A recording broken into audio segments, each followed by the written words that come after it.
Ahojte lidi, vítám vás u tohoto videa, je to ze serveru Dubcat a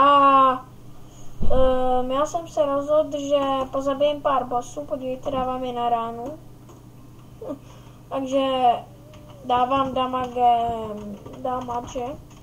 Houbička dává 75, a tohle dává 96, mám strange, dobrý brunko, money mám 1 027 000, abyste si neřekli, že mám 1027 dolarů, to zase ne.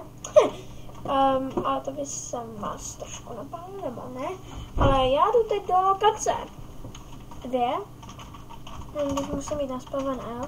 Když tak se nedivte, mám VIP, jo. Takže ještě jednou napíšu to, co jsem napsal, když jsem točil poprvé. A teď chvíli vydržte, já to střihnu a pak se vrátím. Jsem tu zpět a killím tohoto zombiáka a rovnou mu řekněte čau, protože už je po něm. Repair ticket. Já jdu asi na jump zombie a až tam dojdu, tak se zase vrátím, jo. A někdo vás tady pozdravil, tak jo.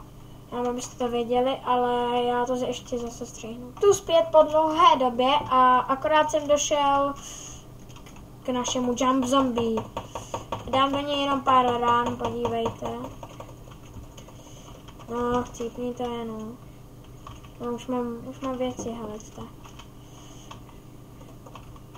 Už mám věci normálně. Podívejte, párkrát do něj bouchnu, už má jenom 315 život. To se vám zdá málo, co? Když dávám malý damage, ale já mám takový dobrý meč, který jsem si vyrobil. Jinak mám toxic match, kdyby se mě někdo ptal.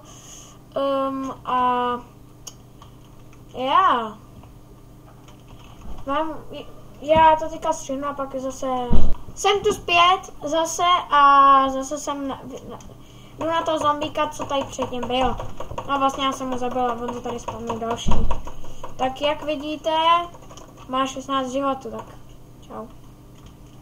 Čau, zombie. A já teď půjdu na spawn S a ukážu vám asi svůj home. Tak, teď vám ukážu své meče.